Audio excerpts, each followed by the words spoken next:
Hi everyone, welcome back to Tough and Tarmac, the SACU official podcast with me, Rachel, and my co-host Callum. This season on Tough and Tarmac, we'll be speaking to some of Scotland's top riders from road race, motocross, trials, enduro, supermoto and more to find out a bit about their riding experiences and their favourite moments of their sporting career. This week's guest is actually two sports that he's done with the SACU. One was motocross and the other one's supermoto. He's achieved a lot through his career. He's won Scottish schoolboy motocross championships. He's recently won the British Supermoto championship. So he's got a huge amount of experience in both of them, which you'll hear about, and the reasons for why he's swapped over as well. This one again is the same as the last one. Was a really fun one to record, and you'll definitely enjoy it. There's a couple of little ropey bits with the Wi-Fi, so hopefully that's not too bad, but I'm sure you'll enjoy it anyway. Welcome back to the podcast. So we're joined today by Mr. Jamie Duncan. How are you doing, Jamie? Yeah, not bad. How are you? Yeah, we're all good. Thank you. Okay. Rachel's going to start us with the first question, so on we go.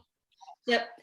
So Jamie, could you tell us a bit about the discipline you ride in and how you got started here? Yep. I ride in Supermoto, so it's a crossover between motocross and road racing on a motocross bike. So it's meant to be 60-40 tar to dirt. Started getting into Supermoto 13 years ago after quite a long career in motocross. Basically, I was finding it hard to train for motocross, and my fitness levels weren't good enough to compete at the top. So Supermoto seemed to kind of be like an ideal sport for me to go into, which didn't need the fitness side of things because it's just all basically flat. Nice one. So how did you get started in motocross? Yep, I started motocross when I was 6 years old with a PW50 and started racing in the auto class. I went all the way through schoolboy motocross, racing at Scottish and British level. And I stepped up to the adult motocross scene, which was quite difficult, moving up from the schoolboys into the adults. And again, was racing at Scottish level in that, and as well as doing the British as well. So yeah, I've had quite a bit of experience in Scottish motocross. Yeah. I think that a lot of people across all the disciplines tend to start on like little PW50s, or everybody starts on that kind of bike. It's literally a lot of the people who we'll be speaking to throughout the whole podcast will be starting. Yeah, PW50s are great. That's what everybody should start on. A bike with hardly any suspension learns you a lot. So Jamie, can you tell us a little bit about your beginning years in the sport then? Like how did you start? Obviously you started on PW50s. From there, moving forward through the years, did you have good success in the beginning, or was it a step-by-step process? What was your beginning like in the sport?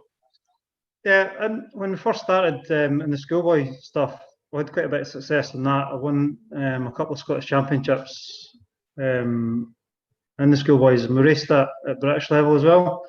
And we're in sort of mid-pack competing with all the guys around about there, but you were always looking at trying to advance to all the guys that was kind of what they were doing, and all the fancy bikes and stuff. So you're always kind of aiming for them. And towards the end, we were getting there. It was getting to be quite good.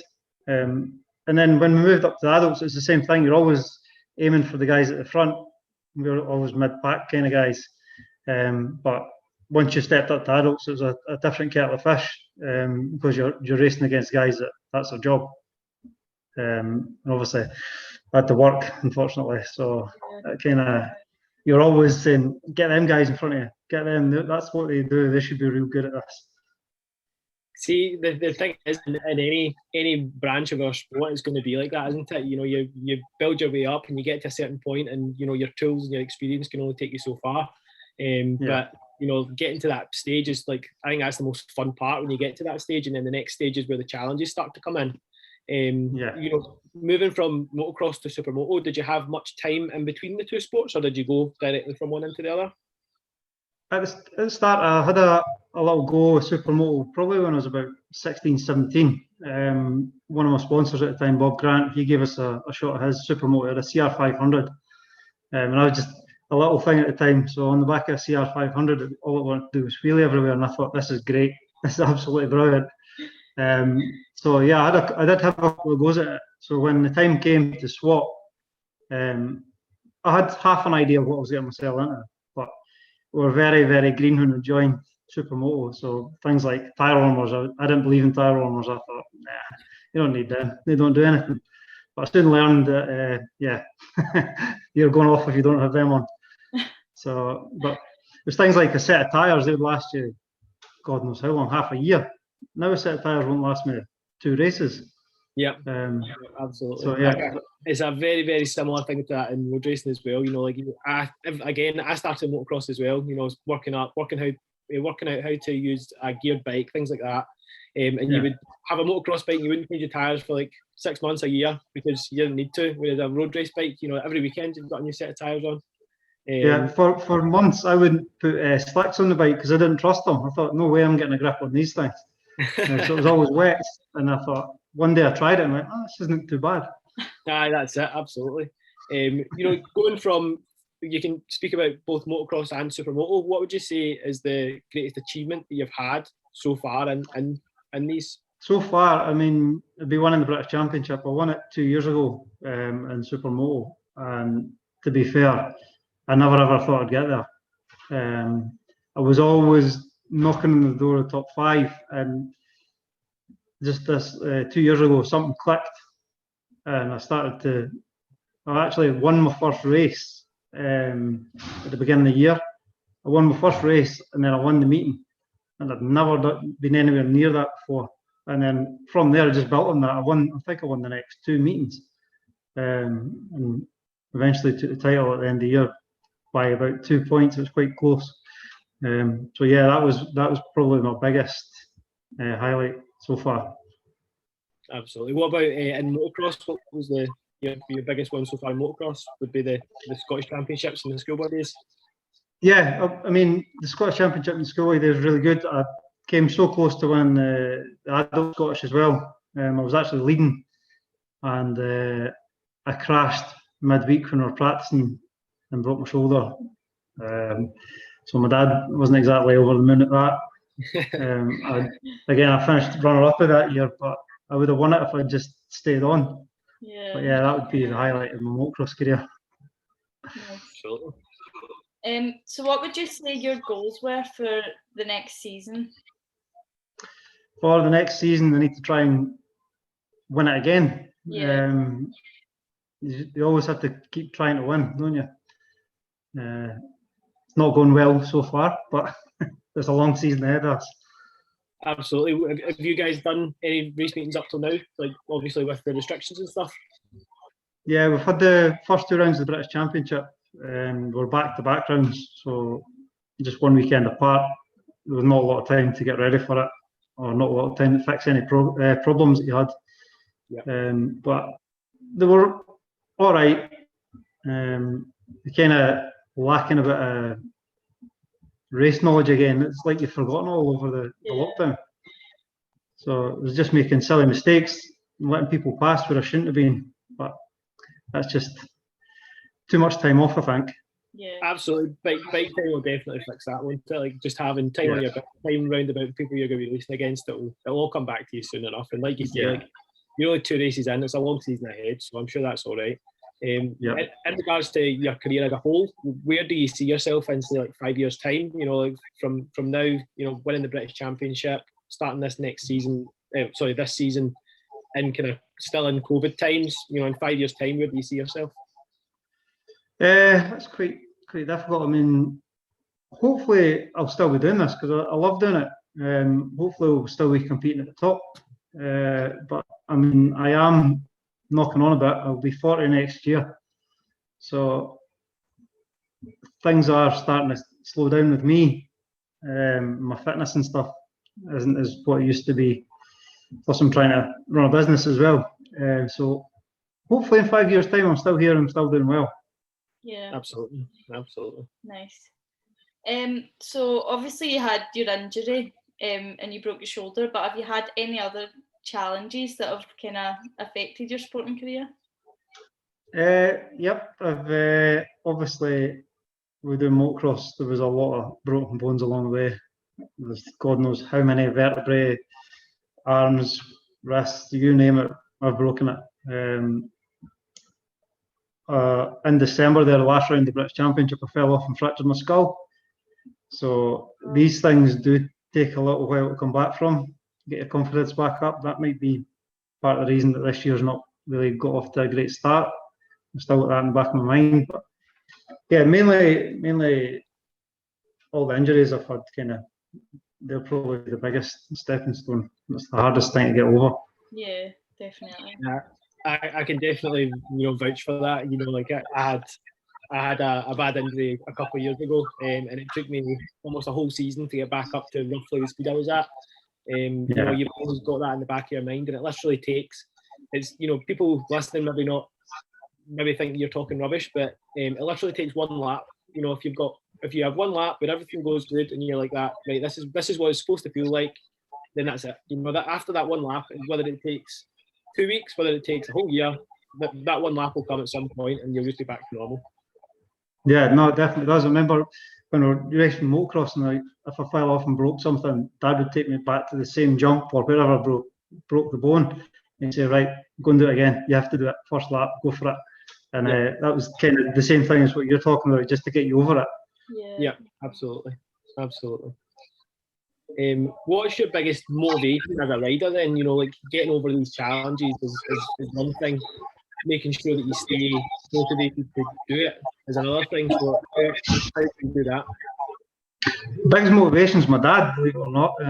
He has been into bikes for God knows how long. I mean, he's running motocross meetings and stuff like that, and just the look on his face when you're actually doing well, that's what gets you going. I mean, I love doing the sport.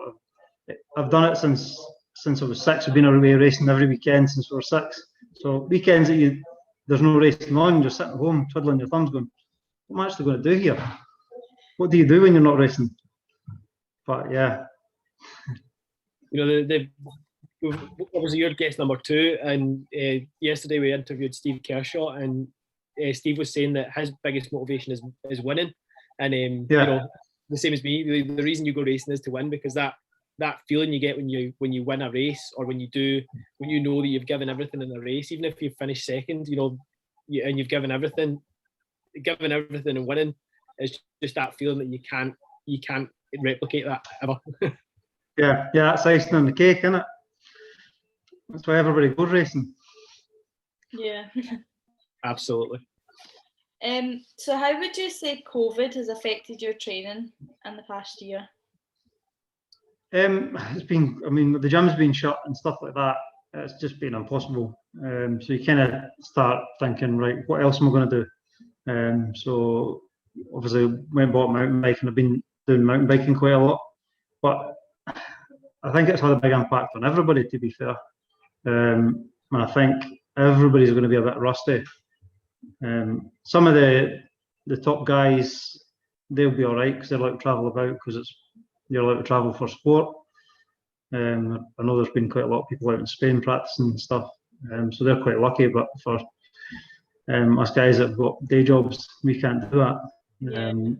So yeah, well, hopefully the gyms are opened up, we can get back to some normality. What about in regards to actual bike time? I mean, I know that Supermotos is a bit of a. It's not something you can train for very easily. There's not very many tracks you can just go to, but somewhere like you can get the tar part from somewhere like Crail. There's up to Crail and do that kind of stuff. Have you been doing much of that over the winter time? Not really. That's been shut as well. They just opened that recently, so yeah, it's been quite difficult because Crail's only 20 miles along the road from me, so that's our local track. But again, when you go down there, you do get some time on the tar, but they won't open the off-road section until it's race day, so you lose a wee bit with that. You can take them to motocross tracks and stuff and have a blast around there, but that's not very good for them. Running about on wets or slicks on a motocross track isn't great. But yeah, I've only been out practicing a couple of times since the track opened at Crail. Usually we'd be out maybe twice a month, 3 times a month at Crail, all weathers, rain, snow, you name it, we're there. Yeah. So you do get a bit rusty.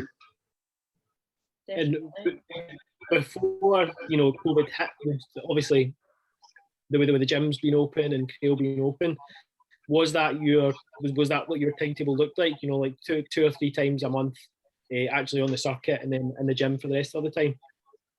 Yeah, I get the gym 3 times a week doing strength training, and then we're away racing usually twice a month, and you'd usually go down to Crail one of the pre-weekends you're off, and then if it was decent weather or something, you might just go, yeah, we'll just go down tonight and do a couple of laps, or if you made any changes to the bike. So you were always out practicing down at Crail a couple of times a month, and then pounding out at the gym. But things, we're having the mountain bike now, I'm quite liking that.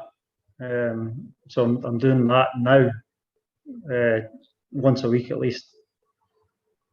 Has COVID as well affected your race season? Like obviously last season in road racing we had a very condensed season. Yeah. Did you guys do the same last year? Are you the same again this year? Or obviously if you guys have already started and done 2 meetings, it seems like it's in full flow.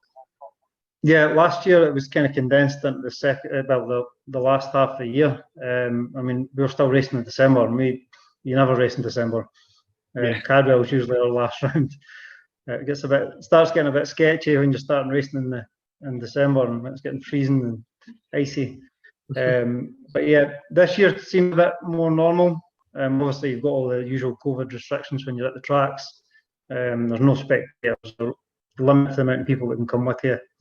But I think the rest of the season going forward should be a bit more normal. Back to having 1 British round a month. Very good. So what advice would you give to someone who's considering joining Supermoto or motocross? On Supermoto side, especially with just having the track at Crail, the Scottish Supermoto scene is very, very friendly. You come down there and everybody will speak to you, everybody will give you help.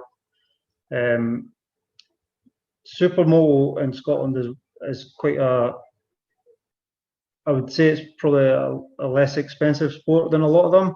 You can get a membership at Crail for £165, and that you can go and use the track when you want. So any day of the week, as much as you want.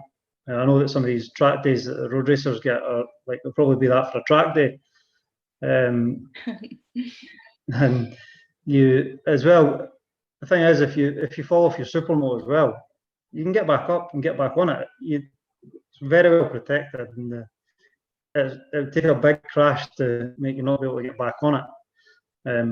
Again, I suppose at the road racing side of things, if you fall off your bike, you're not getting back on that. It's going to cost you a fortune to fix it. So on that kind of side of things, it's a good sport to get in it. And it's quite a good discipline because it's not all motocross or all road racing. You've got a bit of both, and you might be strong in the tar, but you might not be so good off road. And the motocrossers will be the complete opposite. And from the motocross side, if you've got your motocross bike sitting there, you could get a set of tyres that will fit your motocross wheels, and you can come along and have a play. It's not like you need loads of special things. You basically need crash bobbins, and that's you good to go. I think the good thing about Supermoto and the track up at Crail is that they accept bikes like little pit bikes and stuff. So it's not only adults that can do it; kids can do it from a very young age, on little bikes, and work their way up through the ranks, the same as they would going from in road racing. You would do the mini motos first, and then go on to 125s. There's a very similar scale when it comes to Supermoto and motocross. Yeah, no, you're definitely right. This year, I think the club has got record numbers of like kids and people on pit bikes, so it was looking pretty good for the future. Absolutely. To finish off, we're just going to do some quick fire questions. So you can answer these as kind of long or short as you want. Make sure you can fire away with the first one. So who would you say your biggest inspiration is in the sport then? In the sport, probably my dad. Nice. If I was to pick a rider, it'd probably be Boris Chambon. What is, you'll probably be quite biased because you're only 20 miles along the road, but what is your favourite track? And in the Scottish Championship or in the British, whatever you want, what's your favourite track?